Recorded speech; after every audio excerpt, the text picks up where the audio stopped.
Chapter 60 of Middlemarch by George Eliot. Recording by Margaret Espaillat. Good phrases are surely, and ever were, very commendable. Justice Shallow. A few days afterwards, it was already the end of August, there was an occasion which caused some excitement in Middlemarch. The public, if it chose, was to have the advantage of buying, under the distinguished auspices of Mr. Borthrop Trumbull, the furniture, books, and pictures which anybody might see by the handbills to be the best in every kind, belonging to Edwin Larcher, Esquire. This was not one of the sales indicating the depression of trade. On the contrary, it was due to Mr. Larcher's great success in the carrying business, which warranted his purchase of a mansion near Riverston, already furnished in high style by an illustrious spa physician, furnished indeed with such large framefuls of expensive flesh-painting in the dining-room, that Mrs. Larcher was nervous until reassured by finding the subjects to be scriptural. Hence the fine opportunity to purchasers which was well pointed out in the handbills of Mr. Borthrop Trumbull, whose acquaintance with the history of art enabled him to state that the hall furniture, to be sold without reserve, comprised a piece of carving by a contemporary of Gibbon's. At Middlemarch in those times a large sale was regarded as a kind of festival. There was a table spread with the best cold eatables as at a superior funeral, and facilities were offered for that generous drinking of cheerful glasses which might lead to generous and cheerful bidding for undesirable articles. Mr. Larcher's sale was the more attractive in the fine weather because the house stood just at the end of the town, with a garden and stables attached, in that pleasant issue from Middlemarch called the London Road, which was also the road to the new hospital, and to Mr. Bulstrode's retired residence, known as the Shrubs. In short, the auction was as good as a fair, and drew all classes with leisure at command. To some, who risked making bids in order simply to raise prices, it was almost equal to betting at the races. The second day, when the best furniture was to be sold, everybody was there. Even Mr. Thesiger, the rector of St. Peter's, had looked in for a short time, wishing to buy the carved table, and had rubbed elbows with Mr. Bambridge and Mr. Horrock. There was a wreath of Middlemarch ladies accommodated with seats round the large table in the dining-room, where Mr. Borthrop Trumbull was mounted with desk and hammer, but the rows chiefly of masculine faces behind were often varied by incomings and outgoings both from the door and the large bow-window opening on to the lawn. Everybody that day did not include Mr. Bulstrode, whose health could not well endure crowds and draughts, but Mrs. Bulstrode had particularly wished to have a certain picture, a supper at Emmaus, attributed in the catalogue to Guido, and at the last moment before the day of the sale Mr. Bulstrode had called at the office of the Pioneer, of which he was now one of the proprietors, to beg of Mr. Ladislaw as a great favour that he would obligingly use his remarkable knowledge of pictures on behalf of Mrs. Bulstrode, and judge of the value of this particular painting, if, added the scrupulously polite banker, attendance at the sale would not interfere with the arrangements for your departure, which I know is imminent. This proviso might have sounded rather satirically in Will's ear, if he had been in a mood to care about such satire. It referred to an understanding entered into many weeks before with the proprietors of the paper, that he should be at liberty any day he pleased to hand over the management to the sub-editor whom he had been training, since he wished finally to quit Middlemarch. But indefinite visions of ambition are weak against the ease of doing what is habitual or beguilingly agreeable, and we all know the difficulty of carrying out a resolve when we secretly long that it may turn out to be unnecessary. In such states of mind the most incredulous person has a private leaning towards miracle. Impossible to conceive how our wish could be fulfilled, still very wonderful things have happened. Will did not confess this weakness to himself, but he lingered. What was the use of going to London at that time of year? The Rugby men who would remember him were not there, and so far as political writing was concerned, he would rather for a few weeks go on with the Pioneer. At the present moment, however, when Mr. Bulstrode was speaking to him, he had both a strengthened resolve to go, and an equally strong resolve not to go till he had once more seen Dorothea. Hence he replied that he had reasons for deferring his departure a little, and would be happy to go to the sale. Will was in a defiant mood, his consciousness being deeply stung with the thought that the people who looked at him probably knew a fact tantamount to an accusation against him, as a fellow with low designs which were to be frustrated by a disposal of property. Like most people who assert their freedom with regard to conventional distinction, he was prepared to be sudden and quick at quarrel with any one who might hint that he had personal reasons for that assertion, that there was anything in his blood, his bearing, or his character to which he gave the mask of an opinion. When he was under an irritating impression of this kind, he would go about for days with a defiant look, the color changing in his transparent skin as if he were on the qui vive, watching for something which he had to dart upon. This expression was peculiarly noticeable in him at the sale, and those who had only seen him in his moods of gentle oddity or of bright enjoyment would have been struck with the contrast.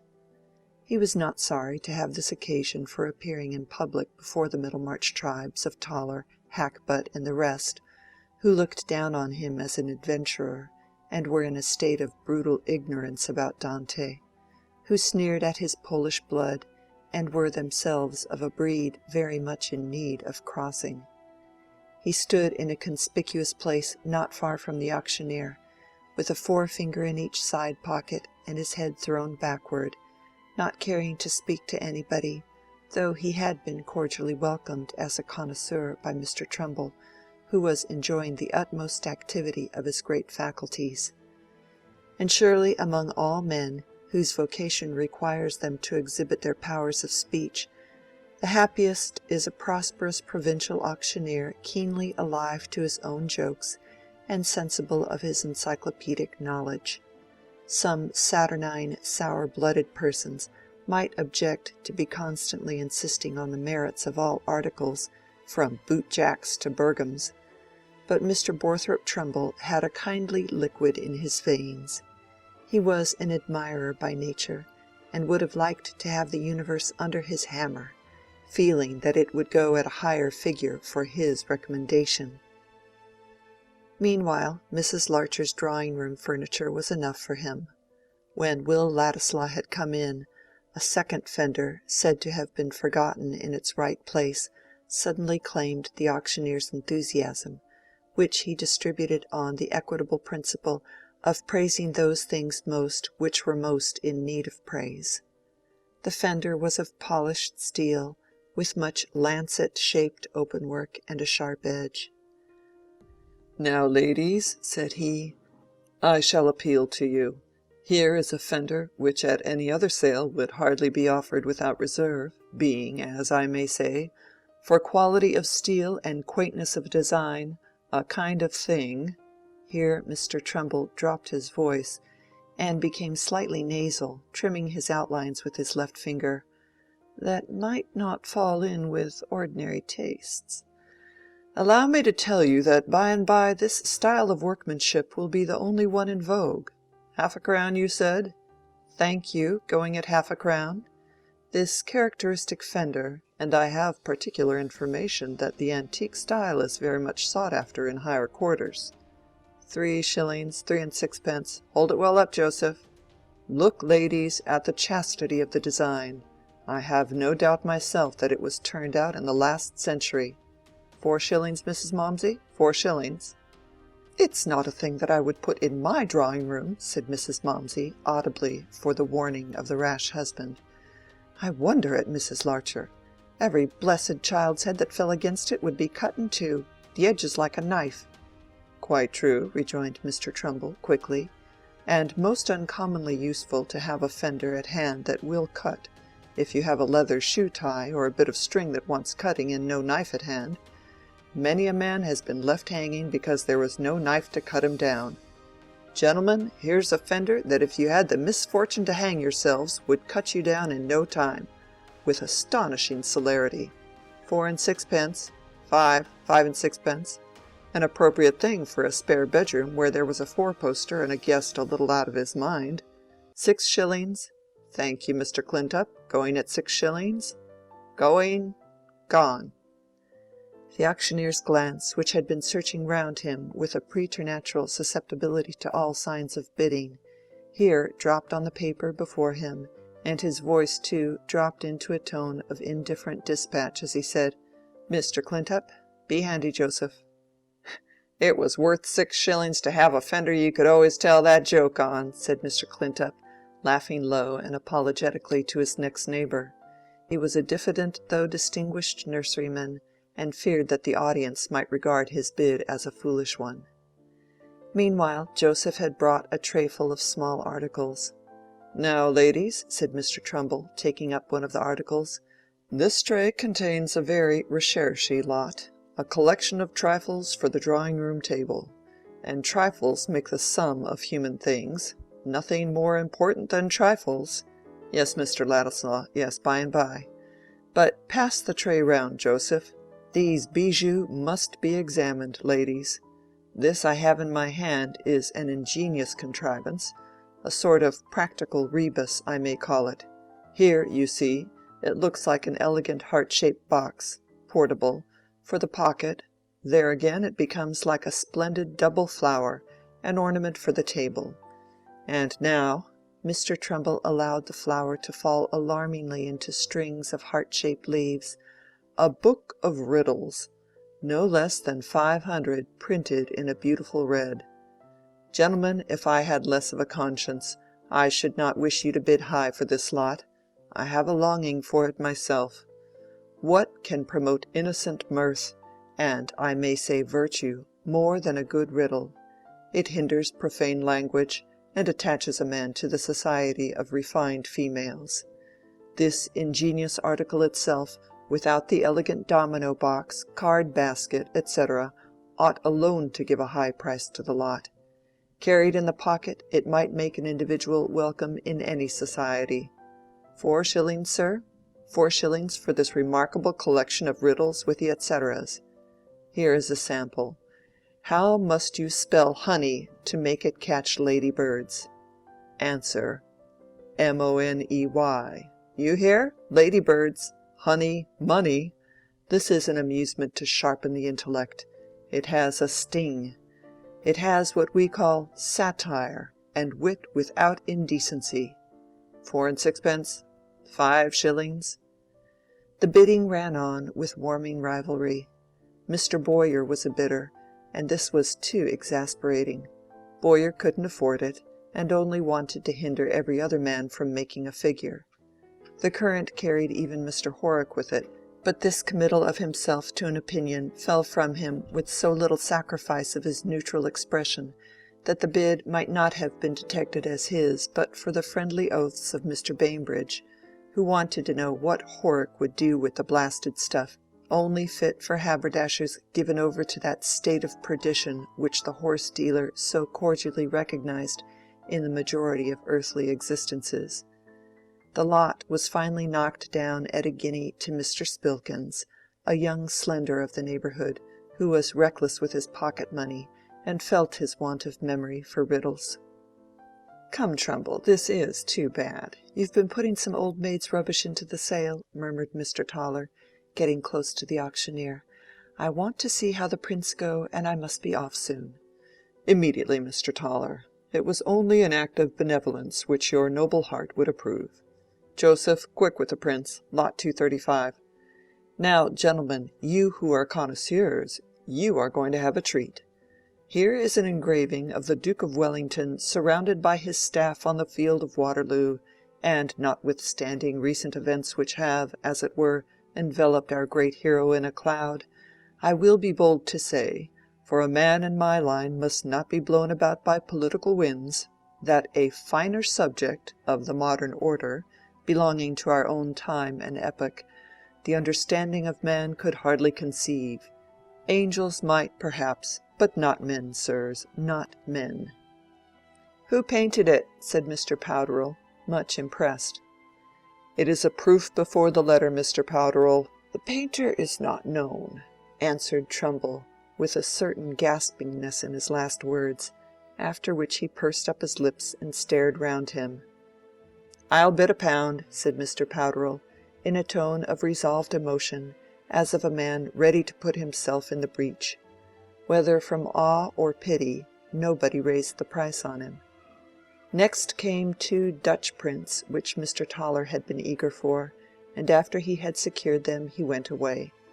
Other prints, and afterwards some paintings, were sold to leading Middlemarchers who had come with a special desire for them, and there was a more active movement of the audience in and out, some, who had bought what they wanted, going away, others coming in either quite newly or from a temporary visit to the refreshments which were spread under the marquee on the lawn. It was this marquee that Mr. Bainbridge was bent on buying, and he appeared to like looking inside it frequently as a foretaste of its possession. On the last occasion of his return from it he was observed to bring with him a new companion, a stranger to Mr. Trumbull and every one else, whose appearance, however, led to the supposition that he might be a relative of the horse-dealer's, also given to indulgence.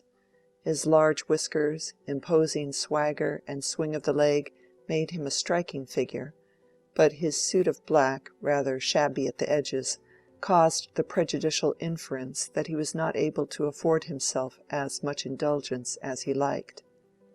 "Who is it you've picked up, Bam?" said Mr. Horrock, aside. "Ask him yourself," returned Mr. Bainbridge. "He said he'd just turned in from the road." Mr. Horrock eyed the stranger, who was leaning back against his stick with one hand, using his toothpick with the other, and looking about him with a certain restlessness, apparently under the silence imposed on him by circumstances. At length the supper at Emmaus was brought forward, to Will's immense relief, for he was getting so tired of the proceedings that he had drawn back a little and leaned his shoulder against the wall just behind the auctioneer. He now came forward again, and his eye caught the conspicuous stranger, who, rather to his surprise, was staring at him markedly. But Will was immediately appealed to by Mr. Trumbull. "Yes, Mr. Ladislaw, yes, this interests you as a connoisseur, I think. It is some pleasure," the auctioneer went on with a rising fervor, "to have a picture like this to show to a company of ladies and gentlemen, a picture worth any sum to an individual whose means were on a level with his judgment. It is a painting of the Italian school, by the celebrated Guido, the greatest painter in the world, the chief of the old masters, as they are called, I take it, because they were up to a thing or two beyond most of us, in possession of secrets now lost to the bulk of mankind. Let me tell you, gentlemen, I have seen a great many pictures by the old masters, and they are not all up to this mark. Some of them are darker than you might like, and not family subjects. But here is a Guido. The frame alone is worth pounds, which any lady might be proud to hang up, a suitable thing for what we call a refectory in a charitable institution, if any gentleman of the corporation wished to show his munificence. Turn it a little, sir? Yes. Joseph, turn it a little towards Mr. Ladislaw. Mr. Ladislaw, having been abroad, understands the merit of these things, you observe." All eyes were for a moment turned towards Will, who said coolly, £5. The auctioneer burst out in deep remonstrance. "Ah, Mr. Ladislaw, the frame alone is worth that. Ladies and gentlemen, for the credit of the town, suppose it should be discovered hereafter that a gem of art has been amongst us in this town, and nobody in Middlemarch awake to it. 5 guineas, 576, 510. Still, ladies, still, it is a gem, and full many a gem, as the poet says, has been allowed to go at a nominal price because the public knew no better, because it was offered in circles where there was, I was going to say a low feeling, but no. £6, 6 guineas, a Guido of the first order going at 6 guineas. It is an insult to religion, ladies. It touches us all as Christians, gentlemen, that a subject like this should go at such a low figure. £6 10, 7. The bidding was brisk, and Will continued to share in it, remembering that Mrs. Bulstrode had a strong wish for the picture, and thinking that he might stretch the price to £12. But it was knocked down to him at 10 guineas, whereupon he pushed his way towards the bow window and went out. He chose to go under the marquee to get a glass of water, being hot and thirsty. It was empty of other visitors, and he asked the woman in attendance to fetch him some fresh water. But before she was well gone, he was annoyed to see entering the florid stranger who had stared at him. It struck Will at this moment that the man might be one of those political parasitic insects of the bloated kind who had once or twice claimed acquaintance with him as having heard him speak on the reform question, and who might think of getting a shilling by news. In this light his person, already rather heating to behold on a summer's day, appeared the more disagreeable, and Will, half seated on the elbow of a garden-chair, turned his eyes carefully away from the corner. But this signified little to our acquaintance, Mr. Raffles, who never hesitated to thrust himself on unwilling observation, if it suited his purpose to do so. He moved a step or two till he was in front of Will, and said with full-mouthed haste, "Excuse me, Mr. Ladislaw, was your mother's name Sarah Dunkirk?" Will, starting to his feet, moved backward a step, frowning, and saying with some fierceness, "Yes, sir, it was. And what is that to you?" It was in Will's nature that the first spark it threw out was a direct answer of the question and a challenge of the consequences. To have said, "What is that to you?" in the first instance would have seemed like shuffling, as if he minded who knew anything about his origin. Raffles on his side had not the same eagerness for a collision which was implied in Ladislaw's threatening air. The slim young fellow with his girl's complexion looked like a tiger-cat ready to spring on him. Under such circumstances Mr. Raffles' pleasure in annoying his company was kept in abeyance.